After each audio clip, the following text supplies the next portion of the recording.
I don't know about you guys, but I have a pretty hard time believing anything the Commonwealth has put out there as far as timestamps go. As far as events go, like John's Waze data and stuff like that, I kind of think they weren't smart enough to think of those things themselves. So the events themselves, I think, probably did take place. The problem I have is the timeline. When did they take place? And since they haven't been forthcoming with verifying where the data comes from, it's probably safe to assume that their illogical order of events, which caused them to make up stories like John was going bumpity bump bump bump in a car which made him elevate his phone. Yeah, I'm going to hazard a guess that their order of events was all screwed up because they just weren't smart enough. Let's take the route to Fairview, for example. If Jen was originally giving them verbal directions, the shortest route from the Waterfall Bar to Fairview is left onto Sherman and then right onto Chapman and then left onto Fairview. This is about a 5-minute trek with no traffic. The only thing that throws a wrench in that route is that Karen's car is seen on the Temple video just before Dedham Street. And this means that Jen's probably given the information to turn left at Sherman long after they've passed Sherman.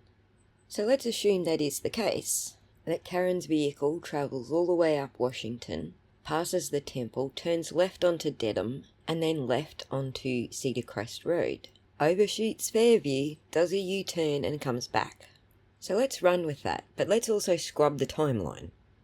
We can start with John leaving the Waterfall Bar at 12:11. He walks out of the bar, he goes to Karen's car, he hops in, and they have a conversation about where they're going.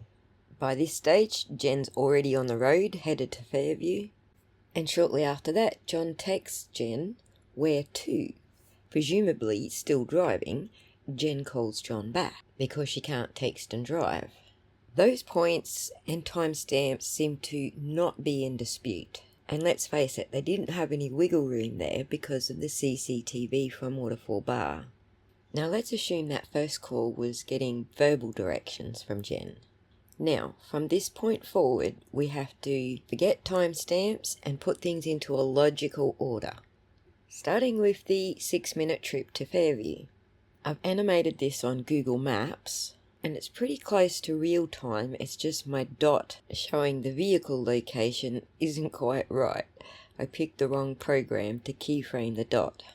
What we do know is that with a 25 miles per hour speed limit in this particular area, it should take around 3 minutes to get to the turnoff to Dedham Street. That 3 minutes includes stopping at traffic lights along the way, although my animation doesn't actually stop at the traffic lights. But if you watch the counter in the bottom corner, you'll see we take 3 minutes regardless to get to Dedham Street at 25 miles per hour. We know it's midnight, so the traffic lights aren't likely to hold the show up any more than a couple of seconds. 10 seconds max. Long enough to slow you down, stop your car entirely, and wait for the light to go green. Google Maps only allows me to pick after 8 PM on a Sunday, but we can assume that this is an overestimate of time because it was closer to midnight and there was a blizzard set to come in, so most people were not on the road. Anyway, the purpose of this part of the exercise was to measure out that 6 minutes and then reverse engineer it back to when Karen and John left the car park at the waterfall. Because I don't know about you guys, but I don't trust any of the timestamps on any of the cameras, the CCTV from the temple or the library, or anything else that they have put timestamps on. By doing things this way, we can put our own timestamps on them, according to realistic times of travel. Now, if Jen took the Sherman-Chapman-Fairview route, Google Maps says it should have been about a 4-minute drive with no traffic. This would have put Jen with a departure time of around 12:12, assuming she's already on the road when her phone data confirms that she's already on the road. It should have put her at Fairview at around 12:16-ish. It also seems that her arrival back at Fairview before Karen and John is not in dispute. But the question it raised for me was whether or not she had time to arrive, get out of the car, go inside, put down her wallet or phone, take her shoes off, settle into party mode, pour herself a drink, and then sit down with the kids and make jokes about this YouTube thing that they were looking at. And in case you were wondering, the original Weather Girls It's Raining Men song is 3 minutes and 35 seconds. The extended version on Vivo is nearly 5 minutes. So if Jen wants to fit that into her timeline before Karen and John arrived, it doesn't add up. It's barely plausible, even if she just walked straight in and instantly played DJ, whilst simultaneously being glued to the window or the door like a nosy neighbour. Anyway, we've finally arrived at the temple where Karen's car was seen on CCTV. Just a few metres ahead is the left turn onto Dedham Street. We'll come back to the timestamp for this spot because, as I said, I reverse engineered it to work out when it was exactly. Let's continue on with the journey. It's a half a mile up Dedham Street before the next turn off onto Cedar Crest Road. At around 12:18 a.m, John calls Jen again, possibly reconfirming directions. If we were flies on the wall listening to that conversation, I bet it goes like this. We take a left at the blah blah building and you go past the school and you do another left at the rah rah building, and John goes, just give me the address, please. And then enters it into his Waze app. That's how it normally goes, right? Lord knows we've all been there. And you don't want to be rude to the person on the other end of the phone, but it's really hard not to. It's just so much quicker to use Google or Waze or whatever to find the address. When people use landmarks that you've never seen before to signal where you're meant to turn or whatever, well, unless you've seen those landmarks before, you're not going to recognise them. Anyway, here comes our next turn onto Cedar Crest. My dot gets a little wacky here because I forgot to drive on the right side of the road and messed up my animation. Anyway, this stretch is about 0.8 of a mile to Fairview Road. However, I do believe they overshot the street and had to do a U-turn. So I will stop the timer when we get to that point where they go past Fairview. Also, a little ways back, I said this was Google Maps, but it's not. It's Google Earth Studio, and it's awesome for creating these flyovers where you can see all the buildings and the road and whatever. But it doesn't give you a way to put a dot on the screen like I'm doing here. I could have left the dot off the screen and not look like I was drink driving. But essentially, here we are, a drink driving yellow dot. What I want you to notice when we get up to the end of Cedar Crest is how close 51 Cedar Crest is to Fairview Road. It's just a few metres, and if that was a GPS waypoint, which I think it was from memory by Tripagorino, it's probably only accurate down to a couple of metres. And I doubt very much that a U-turn would have took more than 10 or 20 seconds off the clock. But I added 30 seconds to the clock to account for the U-turn and then turning into Fairview and driving to number 34. Obviously that had been going a little slower at this point, looking for the house number. Once we come to rest at 34 Fairview, we'll do a quick tally just to make sure that we've got our travel time correct. Give or take a few seconds, and then we'll follow the other events that happened once they got there. So from the top, from Waterfall Bar to Dedham Street was 3 minutes. From Dedham Street up to Cedar Crest is 1 minute 20. It's probably less than that, but I overestimated to make sure we're inside of the time frame. And then it's around 1 minute to Fairview, which they overshot and did a U-turn, which I added 30 seconds for. So in total we have 5 minutes and 50 seconds.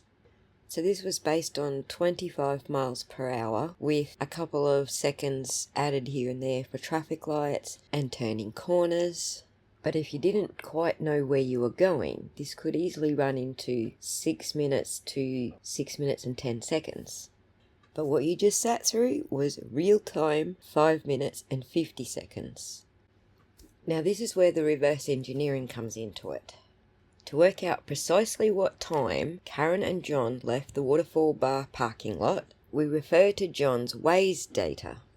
And the reason I trust this timestamp is because Trooper Guarino didn't know what monatomic time was. Where he puts John's arrival at 12:24:28 seconds, the Waze artifact contradicts him. He did in fact arrive at 12:19 am, give or take a few seconds. So 12:19 am minus 6 minutes is 12:13 am. That's likely when Karen and John left the Waterfall car park. 3 minutes later, Karen's SUV is seen at the Temple Street turn-off. 1 minute later, or 1 minute and 10 to 20 seconds later, she turns onto Dedham Street. And then 1 minute later, or 1 minute and 10 seconds later, she turns onto Cedar Crest. 1 minute later, she overshoots Fairview and does a U-turn. And approximately 30 seconds later, John's phone logs his arrival at 34 Fairview. Now we have a logical sequence that fits the forensic data. Now we can fit the other events in a logical sequence into this timeline to see what the original timestamps should have been in the original phone data. We know that John calls Jen again at 12:18 and they speak for 36 seconds. This is likely just before Karen overshoots the turn, or if it happens when she overshoots the turn, then John is likely still on the phone with her when they pull up out the front. It also makes sense that while John is actually using his phone, it pings in that area. The time that Trooper Guarino gives of John making the search in Waze for 34 Fairview makes absolutely no sense if he's already arrived. It's more likely that while he's talking with Jen on the phone at 12:18, he finally extracts the address out of her. That would put him not on Dedham, but on Cedar Crest. And approximately a minute and a half later he arrives. We also know that Ryan Nagel and his crew give way to Karen and John at the corner of Cedar Crest and Fairview, and they pull up right behind them. The next logical occurrence would be John getting out of the car. His steps data shows he takes 14 steps, which is approximately 7.5 feet. Who's 7.5 feet away? Oh, that's right, Ryan Nagel's car. What the health data shows is that he stood there for 2 minutes before he walked to the front door, having a conversation with the Nagel crew perhaps? It could just be that he walked a couple of steps and Karen called something out to him and he walked back to the car and then 2 minutes later walked to the front door. Either scenarios is plausible. Also plausible is that he was walking at a normal pace, around 1.11 feet per second, not in a scream and rush to go anywhere. We also know that at 12:20 Brian Higgins sent him a text. Are you coming? Why is he in such a hurry for John to turn up? He likely doesn't know that John's just outside the house, either yakking to Karen or yakking to the Nagel crew. Now, according to John's health kit, he begins an elevation at 12:22:14. That doesn't necessarily mean that he ascended or descended a flight of stairs. It just means that the elevation pitch changed. And where's the first known elevation from the roadside? Of course it's from the roadside to the front yard. This image doesn't really show you how high that rise is. But if you look at the neighbour's yard, you get a fair idea. The Apple Health Kit will start registering a whole floor once you've reached around 7 to 10 feet higher or lower than ground level. Looking at the rise, or the pitch, in the neighbour's yard, we can see that that's at least 7 feet. And then once he's at the front door, there's another 4 steps. If the house is up to code, then the entry stairs should be around 7 3/4 inches each, or 7.5 is typical. That's around 2.5 feet. So in total, probably about 10 feet higher than the roadside. Apple Health Kit would absolutely count that as one floor. Apple Health Kit may have recorded an elevation change of 1 floor at 12:22, but the initial elevation could have started at 12:21. Remember, it will only start recording once it reaches between 7 to 10 feet difference. Also note he's taking slightly longer steps, and that would indicate going up the hill. Other things that could cause elevation change are things like being punched and dropping his phone, being attacked by the dog and the phone flying out of his hand, being pushed down the stairs into the basement. In my opinion, it looks like the phone went down into the basement, registering a 2nd floor. The next movement that John's Apple Health Kit records is 2 minutes later. This is around the same time that it's recording the last floor. Notice now the phone's moving 0.25 feet per second. These are way small steps and very fast. This could be indicative of a struggle, or it could be indicative of somebody else having his phone, somebody in a hurry, perhaps. It's these next couple events that happen over the next 5 minutes that raise an eyebrow. A deleted call is found on Jen's phone, where she rang John's phone and it picked up for 8 seconds. A few seconds later, his phone disconnects from the Bluetooth in Karen's SUV. 2 minutes later, his phone powers off. If we assume John was in the house when he took the 36 steps to enter the house from 12:21 to 12:24 onwards, if it was just being inside the house that disconnected him from the Bluetooth in the SUV, then it would have disconnected earlier when he entered the house. This data tells me that this is when Karen left, and the SUV moved out of Bluetooth range. And this would also match a 6-minute return trip back to One Meadows, the shortest route, and Karen's phone reconnecting to John's Wi-Fi at 12:36 a.m.